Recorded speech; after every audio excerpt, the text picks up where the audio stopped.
اعوذ باللہ من الشیطان الرجیم بسم اللہ الرحمن الرحیم وسارعوا الى مغفرۃ من ربکم وجنۃ عرضها السماوات والارض وعدت للمتقین سبحانک لا علم لنا الا ما علمتنا انک انت العلیم الحکیم رب اشرح لي صدري ويسر لي امري واحلل عقدة من لساني يفقهوا قولي رب زدني علما۔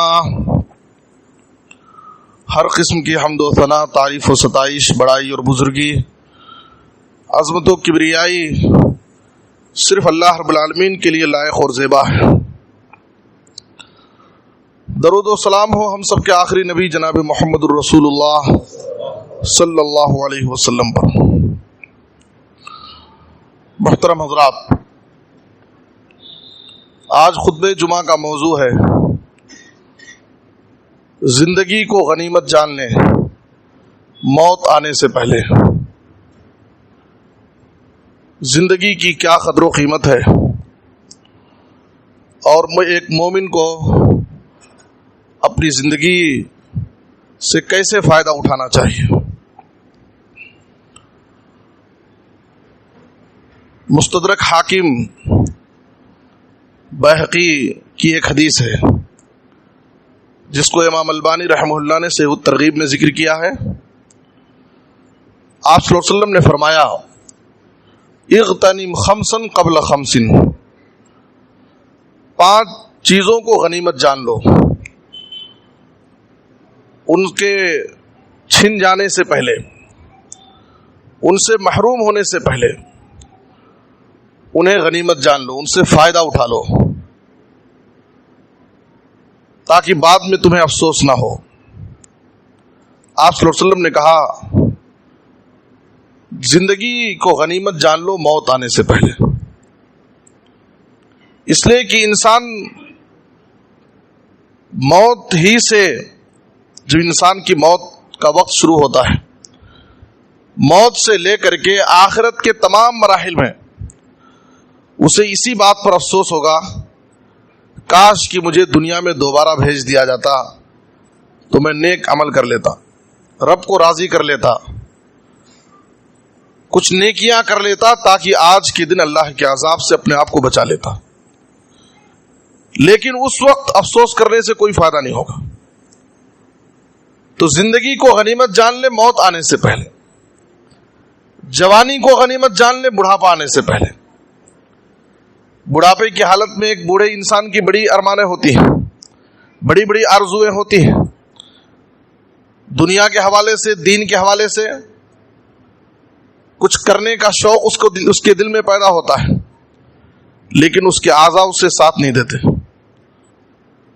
اس کی عمر اس کا ساتھ نہیں دیتی، اس کے سارے جذبات، سارے خواہشات سرد پڑ جاتے ہیں۔ جوانی کو غنیمت جان لیں بڑھاپا آنے سے پہلے، صحت کو غنیمت جان لیں بیماری آنے سے پہلے، اور اگر صحت کی نعمت کتنی بڑی نعمت ہے اگر اس کا اندازہ نہیں ہے تو کبھی ہاسپٹلوں کا چکر لگائیں، دیکھیں کہ اس دنیا میں کتنے لوگ کیسی کیسی بیماریوں میں مبتلا ہیں۔ ایک انسان ہاسپٹل میں ایک دن کے لیے ایڈمٹ ہوتا ہے تو اس کو زندگی اور صحت کی قدر معلوم ہوتی ہے۔ جس زندگی کی اور جس صحت کو میں معمولی سمجھ کر اس کو ایسی ہی لہو لعب میں گزار رہا تھا، زندگی کتنی اہم چیز ہے اور صحت کتنی اہم چیز ہے۔ صحت کو غنیمت جان لیں بیماری آنے سے پہلے، مالداری کو غنیمت جان لیں غریبی آنے سے پہلے۔ انسان کی زندگی ہمیشہ ایک ہی پوزیشن میں نہیں ہوتی ہے، اتار اور چڑھاؤ یہ ہر انسان کی زندگی کا لازمی حصہ ہے۔ دنیا والوں نے دیکھا ہے کہ وقت کے فقیر کو مالدار ہوتے ہوئے اور وقت کے مالداروں اور سوکاروں کو اللہ تعالیٰ نے غریب اور فقیر بھی بنایا۔ ساری چیزیں اللہ کے ہاتھ میں ہیں۔ آپ صلی اللہ علیہ وسلم نے کہا کہ مالداری کی قدر کر لو غریبی آنے سے پہلے، اور وقت فرصت ہے، کچھ ذمہ داریاں ابھی بہت نہیں آپ کے کندھے پر، کچھ فرصت کے لمحات ہیں آپ کی زندگی میں، فرصت کو غنیمت جان لو مصروفیات اور ذمہ داریاں بڑھ جانے سے پہلے. ایک وقت آئے گا کہ آپ کی زندگی میں آپ کے گھر کی ذمہ داری بہت ساری آپ کے اوپر ہو. دن بدن انسان کی زندگی میں اس کے ذمہ داریاں بڑھتی جاتی ہیں. گھر کی ذمہ داری ہے, خاندان کی ذمہ داری ہے, رشتہ داروں کی ذمہ داری ہے, جماعت کی ذمہ داری ہے, جمعیت کی ذمہ داری ہے, مسجد کی ذمہ داری ہے, مدرسے کی ذمہ داری ہے. دنیا کی ذمہ داریاں آپ کے کندھوں پر ڈال دی جائیں گی, آپ مصروف ہو جائیں گے. اس لیے فرصت کے لمحات کو غنیمت جان لیں مصروفیت سے پہلے. صحیح بخاری کی ایک حدیث میں آپ صلی اللہ علیہ وسلم نے کہا, عبداللہ بن عمر رضی اللہ عنہ کے کندھے کو پکڑا. آپ صلی اللہ علیہ وسلم بڑے پیار و محبت سے, نرمی سے صحابہ کرام کی تربیت کرتے تھے. آپ سوچئے کہ نبی صلی اللہ علیہ وسلم کا مقام کیا ہے, آپ کی عظمت کیا ہے. نبی صلی اللہ علیہ وسلم ایک صحابی کے کندھے پر ہاتھ رکھ کر کے کندھے کو پکڑ کر کے آپ نصیحت کر رہے ہیں. یہ آپ صلی اللہ علیہ وسلم کی صحابہ کرام سے غائب درجہ محبت, صحابہ سے بالکل قریب رہتے تھے. کندھے کو پکڑ کر کے آپ صلی اللہ علیہ وسلم نے ان کو نصیحت کی, عبداللہ بن عمر کو, کن فی الدنیا کأنک غریب او عابر سبیل. اے عبداللہ بن عمر, تم دنیا میں اس طرح زندگی گزارو گویا کہ ایک اجنبی انسان ہو, یا کسی مسافر کی طرح زندگی گزارو. اس نصیحت کے بعد عبداللہ بن عمر کہا کرتے تھے, اذا امسیت فلا تنتظر الصباح. اے دنیا والو, جب شام کر لو تو صبح تک کا انتظار مت کرو. کوئی گارنٹی نہیں کہ صبح تم دیکھو گے یا نہیں. جب تم صبح ہوگی تو تمہاری روح تمہارے جسم میں ہوگی یا تمہاری روح پرواز کر جائے گی, سوتے ہوئے سونے ہی کی حالت میں تمہاری صبح ہو جائے. شام کرو تو صبح تک کا انتظار مت کرو. وَإِذَا أَصْبَحْتَ فَلَا تَنْتَظِرِ الْمَسَاءَ. جب صبح کر لو تو شام تک کا انتظار کرو. ضرور نہیں کہ تم شام تک زندہ رہو گے. زندگی کے ایک ایک لمحے کو غنیمت جان لو, اس کی قدر کرو, فائدہ اٹھا لو. جو کچھ کرنا ہے دین کے لیے, دنیا کے لیے, اپنی ذات کے لیے, اپنے اہل خانہ کے لیے, اپنے بیوی بچوں کے لیے, خاندان کے لیے, قوم و ملت کے لیے, جو کچھ کرنا ہے کر گزرو. اس کے بعد کہتے, خذ من صحتک لمرضک ومن حیاتک لموتک. اپنی صحت کو غنیمت جان لو بیماری آنے سے پہلے, اور زندگی کی قدر کر لو موت آنے سے پہلے. میرے بزرگ اور دوستو, سنن ترمذی اور ابن ماجہ کی حدیث میں آپ صلی اللہ علیہ وسلم نے کہا, اعمار امتی ما بین 60 الى 70 واقلهم من يجوز ذلك. میری امت کی عمر 60 سے 70 سال ہے. میری امت کے لوگوں کی عمر 60 سے 70 سال ہے. بہت کم ایسے لوگ ہیں جو اس عمر کو کراس کرنے والے ہیں. 70 سال 80 سال 100 سال جینے والے بہت کم لوگ پائے جاتے ہیں. آپ صلی اللہ علیہ وسلم نے کہا, صحیح بخاری کی حدیث میں ہے, اعذر اللہ الی امرئ اخر اجلہ حتی بلغہ 60 سنہ. اگر کسی شخص کو اللہ تعالیٰ نے 60 سال زندگی دی ہے تو یہ بڑی لمبی زندگی ہے. اللہ کی عبادت کے لیے, نیکیاں کرنے کے لیے, رب کو راضی کرنے کے لیے بہت بڑی زندگی ہے. کل قیامت کے دن وہ انسان رب کے بارگاہ میں عذر اور بہانے نہیں پیش کر سکتا کہ اے اللہ مجھے تھوڑی لمبی زندگی عطا کیا ہوتا تو میں تیری عبادت کر لیتا تھا, میں اور نیکیاں کر لیتا تھا. نبی صلی اللہ علیہ وسلم نے کہا کہ اللہ تعالیٰ اس شخص کے عذر کو ختم کر دیتا ہے جس کو 60 سال کی زندگی عطا کرتا. یہ بڑی لمبی زندگی ہے رب کی عبادت کے لیے. اس لیے بہت سارے لوگوں کے ذہنوں میں غلط فہمی ہوتی ہے, فلاں شخص 100 سال زندگی گزارا, فلاں کو 110 سال زندگی ملی. لمبی عمر ہونا یہ کوئی سعادت کی بات نہیں ہے کہ فلاں آدمی 110 سال کی عمر پایا. مطلق طور پر لمبی عمر پانا یہ کوئی سعادت کی بات نہیں. لمبی عمر ہونے کے ساتھ ساتھ حسن عمل کی سعادت ملے, یہ سعادت. ترمذی کی حدیث میں ہے, مسند احمد میں ہے, آپ صلی اللہ علیہ وسلم نے کہا, خیر الناس من طال عمرہ وحسن عملہ. لوگوں میں سب سے بہترین انسان وہ ہے جسے لمبی عمر ملے اور لمبی عمر کے ساتھ اس کو اچھے عمل کرنے کی توفیق بھی ملے. اور آپ صلی اللہ علیہ وسلم نے کہا, وشر الناس من طال عمرہ وساء عملہ.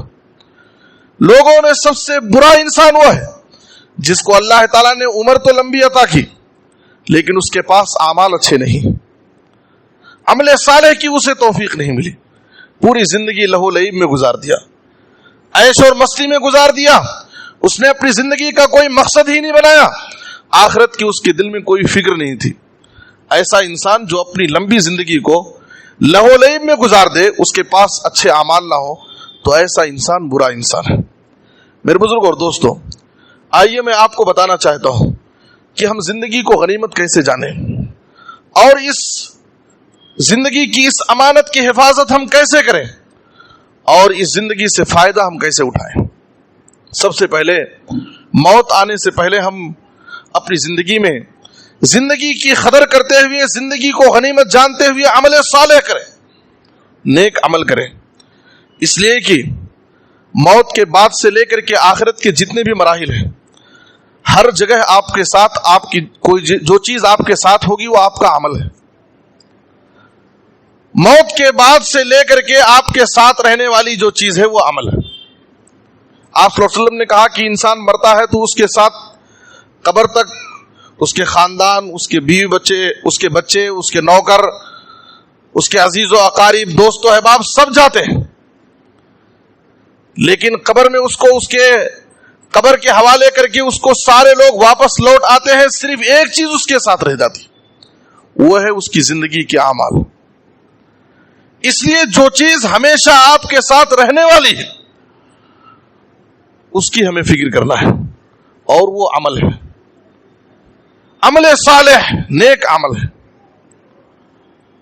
آپ قرآن مجید میں اللہ تعالیٰ نے فرمایا سورۃ المنافقون کی آیت نمبر 10 اور 11 میں، آخری دو آیتیں، وَأَنفِقُوا مِمَّا رَزَقْنَاكُم مِّن قَبْلِ أَن يَأْتِيَ أَحَدَكُمُ الْمَوْتُ فَيَقُولَ رَبِّ لَوْلَا أَخَّرْتَنِي إِلَىٰ أَجَلٍ قَرِيبٍ فَأَصَّدَّقَ وَأَكُن مِّنَ الصَّالِحِينَ وَلَن يُؤَخِّرَ اللَّهُ نَفْسًا إِذَا جَاءَ أَجَلُهَا وَاللَّهُ خَبِيرٌ بِمَا تَعْمَلُونَ۔ اللہ نے کہا، اے لوگو، ہم نے جو تمہیں روزی دی ہے اس روزی کو خرچ کرو تمہارے پاس موت آنے سے پہلے، اس لیے کہ جب انسان کی موت کا وقت آتا ہے تو انسان اللہ سے مہلت مانگتا ہے۔ رب لولا اخرتنی الی اجل قریب، بندہ کہتا ہے کہ اے اللہ مجھے تھوڑا موقع دیتا، تھوڑی سی مہلت دے، فاصدق واکن من الصالحین، میں صدقہ اور خیرات کر کے تیری راہ میں مال خرچ کر کے میں نیک بننا چاہتا ہوں۔ ایک انسان موت کے وقت اللہ سے مہلت مانگتا ہے کچھ عمل کر کے نیک بننے کے لیے۔ اللہ کیا کہے گا؟ وَلَن يُؤَخِّرَ اللَّهُ نَفْسًا إِذَا جَاءَ أَجَلُهَا، کسی بھی نفس کو جب اس کا وقت مقررہ آ جاتا ہے، اس کی موت کا وقت آ گیا تو ایک لمحے کے لیے نہ آگے اور نہ پیچھے، اب اس کو مہلت نہیں مل سکتی ہے۔ اس لیے وہ موت کا وقت آنے سے پہلے، افسوس کرنے سے پہلے، مہلت مانگنے سے پہلے جو زندگی ہمیں ملی ہے اس زندگی کی قدر کر لیں، اس زندگی کو غنیمت جان لیں۔ سورۃ المومنون کی آیت نمبر 99 اور 100 دو آیتوں میں اللہ تعالیٰ نے کہا، حَتَّى إِذَا جَاءَ أَحَدَهُمُ الْمَوْتُ قَالَ رَبِّ ارْجِعُونِي لَعَلِّي أَعْمَلُ صَالِحًا فِيمَا تَرَكْتُ۔ اللہ کیا کہے گا؟ كَلَّا إِنَّهَا كَلِمَةٌ هُوَ قَائِلُهَا وَمِن وَرَائِهِمْ بَرْزَخٌ إِلَى يَوْمِ يُبْعَثُونَ۔ انسان موت کے وقت اللہ سے مہلت مانگتا ہے، اے اللہ مجھے تھوڑا دنیا میں زندگی گزارنے کا موقع دے تاکہ میں عمل صالح کر لوں، نیک عمل کر لوں۔ اللہ کہے گا کلا، ہرگز ایسا نہیں ہو، یہ بس کہنے کی بات ہے، تو جو مہلت مانگ رہا ہے یہ صرف کہنے کی بات ہے کہ مجھے تھوڑا مہلت دے، میں نیک عمل کروں گا۔ دنیا میں تجھے اللہ نے بڑے موقع عطا کیے، بڑی مہلتیں اللہ نے دیا، لیکن تو نے اپنی زندگی کی قدر نہیں کی، اور آج تو موت کے آغوش میں جا رہا ہے اور موت تیرے قریب، تیری نظر کے سامنے ہے، اور تو اللہ سے مہلت مانگ رہا ہے، اب تیرے لیے کوئی مہلت نہیں۔ اس لیے میرے بزرگ اور دوستو، اس زندگی کی ہم قدر کر لیں، زندگی کا ایک ایک لمحہ ہمارے لیے بہت قیمتی ہے۔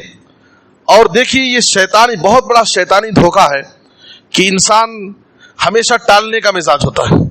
جمعہ سے دیکھیں گے نماز شروع کرنا ہے، فلاں کام کرنا ہے، کوئی اچھے کام کرنا ہے، اگلے جمعہ سے شروع کریں گے، نہیں اب ایک ہی مہینہ باقی ہے، رمضان سے شروع کریں گے، رمضان بھی آ جاتا ہے، وہ بھی ختم ہو جاتا ہے۔ انسان کے ذہن میں کیا ہے؟ بار بار ٹالنے کی عادت، اور انسان ٹالتے جاتا ہے یہاں تک کہ موت کے قریب پہنچ جاتا ہے.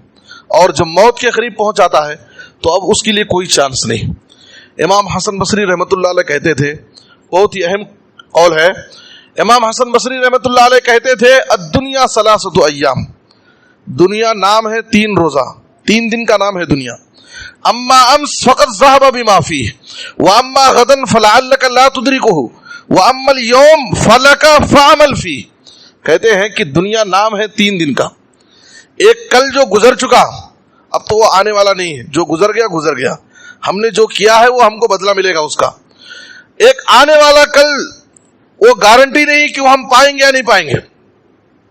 کل جو گزر گیا وہ گزر گیا, آنے والے کل کی گارنٹی نہیں ہے کہ ہمیں ملے گا یا نہیں ملے گا.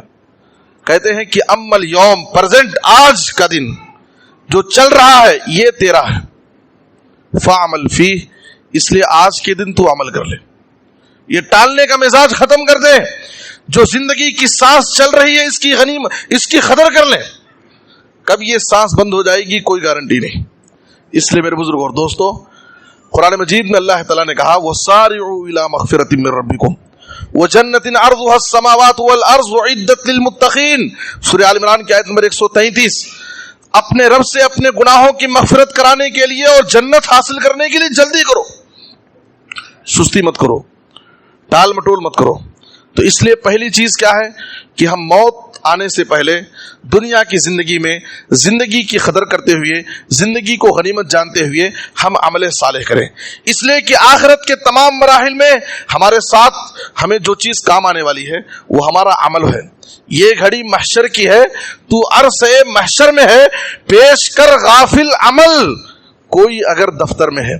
کل قیامت کے دن ہم سے کہا جائے گا کہ تو اپنی زندگی کے اچھے اعمال پیش کر, آج کے دن کی کامیابی کے لیے, آج کے دن رب کے عذاب سے بچنے کے لیے. اس لیے عمل صالح میں ہم سستی نہ کریں. دوسری چیز میں نے کہا کہ ہم اللہ رب العالمین سے اس زندگی کی قدر کرتے ہوئے, زندگی کو غنیمت جانتے ہوئے اللہ سے توبہ کر لیں, اللہ سے معافی مانگ لیں. ہر انسان خطا کار ہے, ہر انسان سے غلطیاں ہوئی ہیں. عقل مند مومن وہ ہے جو توبہ کرنے میں جلدی کرتا ہے. رب سے اس حال میں ہم ملاقات کریں کہ ہمارا رب ہم کو معاف کر دے, ہمارے گناہوں کی بخشش ہو جائے. توبہ کرنے میں بھی ہم سستی نہ کریں, جلدی کریں. اور ایسے لوگوں کی توبہ ہی اللہ تعالیٰ قبول کرتا ہے جو غلطی کے بعد فوراً اللہ سے توبہ کر لیتے ہیں. آپ دیکھیے سورۃ النساء کی آیت نمبر 17 اور 18, 2 آیتوں میں اللہ تعالیٰ نے ذکر کیا ہے کن کی توبہ قبول ہوتی ہے اور کن کی توبہ قبول نہیں ہوتی ہے. اللہ نے کہا انما التوبۃ علی اللہ للذین یعملون السوء بجہالۃ ثم یتوبون من قریب فاولئک یتوب اللہ علیہم. توبہ ان کی قبول ہوتی ہے جو لوگ نادانی میں آ کر کے غلطی کر بیٹھتے ہیں, نادانی میں ان سے کچھ غلطی ہو جاتی ہے, ثم یتوبون من قریب, فوراً اللہ سے توبہ کر لیتے, ان کو اپنی غلطی کا احساس ہو جاتا ہے, اللہ سے توبہ کر لیتے ہیں. فاولئک یتوب اللہ علیہم, اللہ تعالیٰ ایسے بندوں کی توبہ قبول کر لیتا ہے, انہیں معاف کر دیتا ہے. اس کے بعد اللہ نے کیا کہا وَلَيْسَتِ التَّوْبَةُ لِلَّذِينَ يَعْمَلُونَ السَّيِّئَاتِ حَتَّى إِذَا حَضَرَ أَحَدَهُمُ الْمَوْتُ قَالَ إِنِّي تُبْتُ الْآنَ. اللہ نے کہا ایسے لوگوں کی توبہ اللہ کے پاس قبول نہیں ہے جو زندگی بھر گناہوں میں زندگی گزارتے, اللہ کی نافرمانیوں میں ان کی زندگی گزر رہی ہے. جب موت کے وقت پہنچتے ہیں, موت کا فرشتہ ان کے سامنے آ جاتا ہے تو کہتے ہیں انی تبت الآن حتی اذا حضر احدهم الموت قال انی تبت الآن. موت کا وقت جب آ جاتا ہے تو کہتے ہیں کہ اب میں اللہ سے توبہ کرتا ہوں. تو اللہ تعالیٰ کہتا ہے کہ ایسے لوگوں کی توبہ قبول نہیں ہوتی. حدیث میں نبی صلی اللہ علیہ وسلم نے کہا ان اللہ یقبل توبۃ العبد ما لم یغرغر. جب تک بندہ غرغرے کی حالت میں نہیں پہنچ جاتا توبے کا دروازہ اللہ کے پاس کھلا ہے. اس لیے میرے بزرگوں اور دوستو, زندگی کو غنیمت جان لیں اور موت آنے سے پہلے ہم اللہ رب العالمین سے اپنے گناہوں سے توبہ کر لیں, معافی مانگ لیں, تاکہ رب سے جب ہماری ملاقات ہو تو اللہ تعالیٰ ہمارے گناہوں کو معاف کر دے. ایک آخری چیز جس بات کی طرف مجھے اشارہ کرنا ہے کہ زندگی کو غنیمت جانتے ہوئے, زندگی کی قدر کرتے ہوئے, ہر شخص کے اوپر لوگوں کے حقوق ہیں, لوگوں کے معاملات ہیں, ہم ایک دوسرے سے لین دین کرتے ہیں. دنیا ہی میں اپنی زندگی میں معافی تلافی کر لیں, اپنے آپ کو کلیئر کر لیں. آج دیکھیے لوگ جھوٹی شان بتانے کے لیے بڑے بڑے قرضے لیے رہتے ہیں, بہت سارے حقوق اور لین دین سے ان کا معاملہ جڑا رہتا ہے, اور اچانک کسی حادثے کا شکار ہو جاتے ہیں, اچانک کسی حادثے کا شکار ہو جاتے ہیں. اور یہ یاد رکھیں, یہ حادثاتی دور ہے. جس دور سے ہم گزر رہے ہیں یہ حادثاتی دور ہے. ہر دن ایک بڑے حادثے کی خبر ہم سنتے ہیں, اور حادثے ایسے خطرناک اور سنگین ہوتے ہیں, اللہ ہم سب کی حفاظت فرمائے. حادثے ایسے خطرناک اور سنگین ہوتے ہیں کہ حادثے کے بعد انسان کو بات کرنے کا بھی موقع نہیں ملتا. اب سوچئے ذرا ان لوگوں کو جو اپنے اوپر لوگوں کی بڑی بڑی امانتیں رکھتے ہیں, ان لوگوں کا حال کیا ہوگا جو بڑے بڑے قرضے لے کر کے اپنے کندھے پر رکھے ہوئے جھوٹی شان میں اپنی انانیت بتانے کے لیے, اپنی پوزیشن اور اپنی اسٹیٹس کی حفاظت کے لیے شادیوں میں فضول خرچی, گھروں میں فضول خرچی, اور دنیا سے لوگوں کا بوجھ اپنے ساتھ لے کر چلے جاتے. یاد رکھیے, زندگی ہماری پوری زندگی عبادت میں گزر جائے, لیکن اگر لوگوں کا بوجھ ہم اپنے ساتھ لے کر کے جائیں گے تو ہماری مغفرت نہیں ہو سکتی. شہادت جیسا مقام آپ کو مل جائے, شہادت, ایک میدان مجاہد, ایک مجاہد میدان جنگ میں اللہ کی راہ میں لڑتے ہوئے جب شہید ہوتا ہے, اس کے سارے گناہ معاف کر دی جاتے ہیں, سارے گناہ معاف کر دی جاتے. یغفر للشہید کل ذنب الا الدین, سوائے قرض کے. لوگ بہت عقل مند سمجھتے ہیں, اس کو ڈبائے, اس کو لیے, اس کو دبائے, بڑی بڑی امانتیں اپنے پاس لے کر کے دنیا سے چلے جاتے ہیں. میرے بزرگ اور دوستو, آپ صلی اللہ علیہ وسلم نے کہا نفس المومن معلقۃ بدینہ حتی یقضى عنہ, ایک مومن کا معاملہ اللہ کے پاس معلق رہتا ہے, لٹکا رہتا ہے, جب تک اس کی طرف سے اس کا قرض ادا نہ کر دیا جائے. اس کی روح, اس کی جان لٹکی رہتی, حساب و کتاب اس کے ساتھ نہیں ہوگا, جنت اور جہنم کے فیصلے اس کے لیے نہیں ہوں گے. میرے بزرگ اور دوستو, اس لیے اپنے معاملات کو کلیئر رکھیں. آپ صلی اللہ علیہ وسلم نے کہا, صحیح بخاری کی حدیث میں ہے, بڑی عظیم حدیث ہے, من كانت له مظلمة لأخيه من عرضه أو شيء فليتحلله منه اليوم قبل أن لا يكون دينار ولا درهم. اے لوگو, اگر تمہارے اوپر تمہارے کسی بھائی کا کوئی حق ہے, چاہے مالی حق ہو یا عزت و آبرو سے متعلق کوئی حق ہے, تم نے اس کی بے عزتی کی ہے, اس کی غیبت اور چغلی کی ہے, اس کی عزت پر حملہ کیا ہے, کسی بھی قسم کا کوئی حق تمہارے اوپر کسی بھائی کا ہے, فَلْيَتَحَلَّلْهُ مِنْهُ الْيَوْمِ, آج ہی اس کی معافی تلافی کر لو, آج ہی اس کو ختم کر لو, آج ہی اس کو کلیئر کر لو. قبل اللہ یکون دینار ولا درہم, قیامت کا وہ دن آنے سے پہلے جس دن تمہارے پاس بدلہ دینے کے لیے, حق ادا کرنے کے لیے دینار و درہم نہیں ہوں گے, روپے پیسے نہیں ہوں گے, تمہاری نیکیاں ہوں گی. اللہ تعالیٰ ان حق والوں کو تمہاری نیکیاں بانٹ دے گا, تمہاری نیکیاں ختم ہو جائیں گی, ان حق والوں کے گناہوں کو تمہارے اوپر لاد دے گا, اور انسان سراپا گنہگار ہو جائے گا. اللہ فرشتوں کو حکم دے گا, فرشتے اس کو کھینچ کر کے جہنم میں داخل کر دیں. نیکیاں تھیں لیکن لوگوں کے ساتھ اس کا اخلاق اچھا نہیں تھا, لوگوں کا حق مارا, بھائی بھائی کا حق مار لے رہا ہے, بھائی اپنی بہن کا حق مار رہا ہے. میرے بزرگ اور دوستو, کتنے ایسے لوگ ہیں, بڑے افسوس کے ساتھ کہنا پڑتا, اچھے اچھے لوگ نمازوں میں, مسجدوں میں صف اول میں نظر آتے ہیں, عبادت میں بڑے پکے ہوتے ہیں, لیکن معاملات میں بڑے کچے ہوتے ہیں. لین دین ان کا صاف نہیں ہے, معاملات ان کا کلیئر نہیں ہے, بڑی بڑی امانتیں اپنے اوپر لیے رہتے ہیں, اور لوگوں کا حق ادا کرنے کی فکر میں نہیں ہے. میرے بزرگ اور دوستو, آج ہی اس کی معافی تلافی کر لو.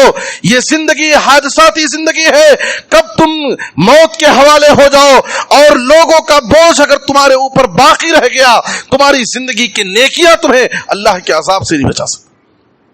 آپ دیکھیے نبی صلی اللہ علیہ وسلم کو کتنی فکر ہے. عقبہ بن حارث رضی اللہ عنہ کہتے ہیں, میں مدینے میں نبی صلی اللہ علیہ وسلم کے پیچھے عصر کی نماز پڑھا. نبی صلی اللہ علیہ وسلم عصر کی نماز سے فارغ ہوئے, سلام پھیرے, سلام پھیرتے ہی آپ تیزی سے اٹھے, اٹھ کر کے آپ صلی اللہ علیہ وسلم ازواج مطہرات کے گھروں میں سے کسی گھر گئے, جا کر کے پھر تیزی کے ساتھ آ کر کے بیٹھ گئے. صحابہ تعجب میں پڑے, خلاف عادت نبی صلی اللہ علیہ وسلم اٹھ کر کے بھاگ کر کے گئے، پھر واپس آئے لوگوں کی گردنیں پھلانگتے ہوئے. کبھی ایسا نہیں کرتے تھے.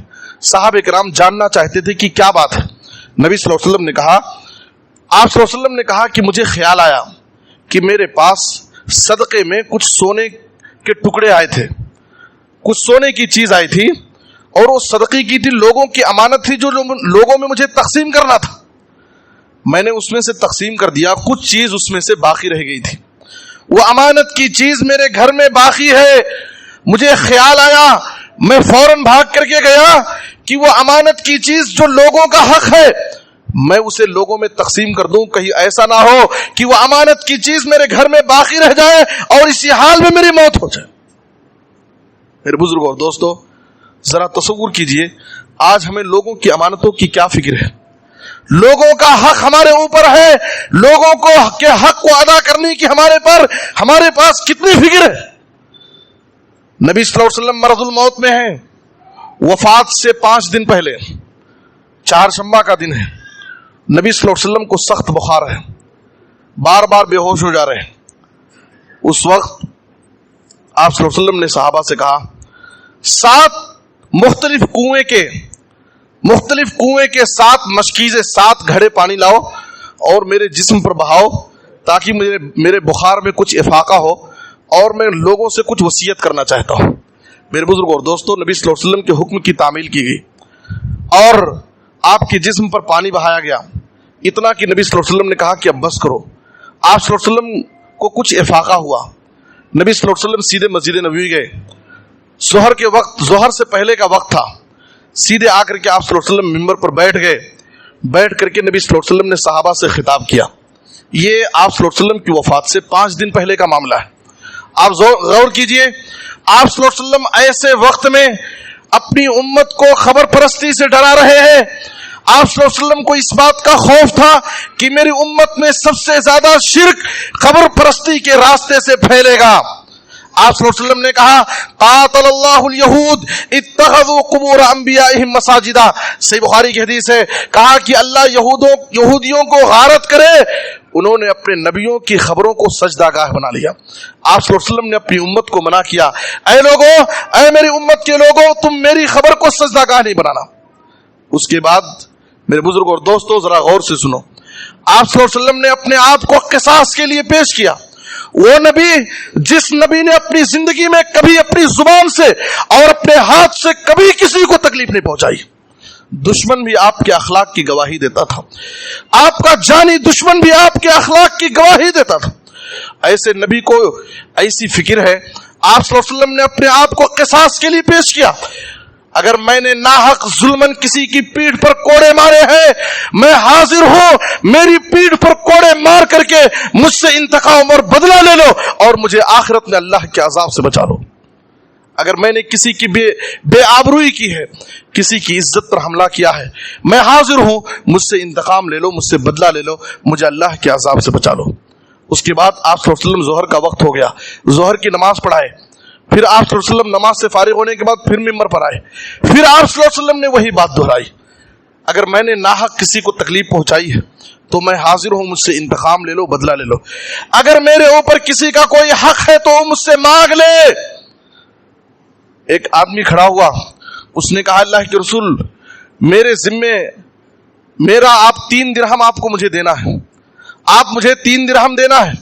نبی صلی اللہ علیہ وسلم نے فوراً فضل بن عباس سے کہا، فضل بن عباس میری طرف سے ان کو 3 درہم ادا کر دو. میرے بزرگ اور دوستو، آپ صلی اللہ علیہ وسلم کو یہ فکر ہے. اس کے بعد آپ صلی اللہ علیہ وسلم نے صحابہ کرام کو انصار کے بارے میں وصیت کی اور انصاریوں کی خدمات کو بیان کیا. اس لیے یہ زندگی کو غنیمت جان لے اور ہمارے اوپر جو لوگوں کے معاملات ہیں، لوگوں کے لین دین سے متعلق ہمارے اوپر جو ذمہ داریاں ہیں، لوگوں کے جو حقوق ہمارے اوپر ہیں، یہ سب ہم کلیئر کر لیں موت آنے سے پہلے. اس لیے کہ اگر لوگوں کا بوجھ لے کر کے اس دنیا سے ہم چلے گئے تو یاد رکھیے یہ ہماری نمازیں، یہ ہمارے روزے، یہ صدقات و خیرات، یہ قربانیاں، یہ سب ہمیں اللہ کے عذاب سے نہیں بچا سکتے. شہادت جیسا مقام بھی اگر تو آپ مل جائے تو بھی ہماری مغفرت نہیں ہوگی جب تک ہماری طرف سے وہ قرضہ ادا نہ ہو جائے. اس لیے آپ سے گزارش ہے کہ یہ اقامت ہمیں پیغام سفر دیتی ہے، زندگی موت کے آنے کی خبر دیتی ہے۔ اس زندگی کو موت سے پہلے غنیمت جان لیں۔ اللہ ہم سب کو اپنی زندگی کی قدر کرنے کی توفیق دے، اور موت سے پہلے ہمیں عمل صالح کی توفیق دے۔ موت سے پہلے زندگی ہی میں اللہ تعالی ہمیں توبہ اور استغفار کر لینے کی توفیق دے۔ موت سے پہلے اپنے سارے حقوق و معاملات کو کلیئر کر لینے کی اللہ تعالی ہم سب کو توفیق عطا فرمائے۔ اے اللہ جو بیمار ہیں انہیں شفائے عاجل کامل عطا فرما۔ اے اللہ جو مقروض ہیں انہیں ادائیگی قرض کی کوئی آسان سبیل پیدا فرما۔ اے اللہ پورے عالم میں اسلام اور مسلمانوں کو عزت، ترقی اور غلبہ نصیب فرما۔ اے اللہ تو ہر جگہ مظلوم مسلمانوں کی حفاظت فرما، ان کی غیبی مدد فرما۔ اے اللہ ہمیں ہر قسم کے حادثات سے، بلاؤں سے، آفتوں سے، بیماریوں سے، پریشانیوں سے محفوظ فرما۔ جب تک زندہ رکھ کتاب و سنت پر عمل کرنے کی توفیق دے۔ خاتمہ ہو تو خاتمہ بالخیر، کلمہ توحید پر وفات دے۔ آمین تقبل یا رب العالمین۔ وصلی اللہ علی نبینا محمد و آلہ وصحبہ اجمعین۔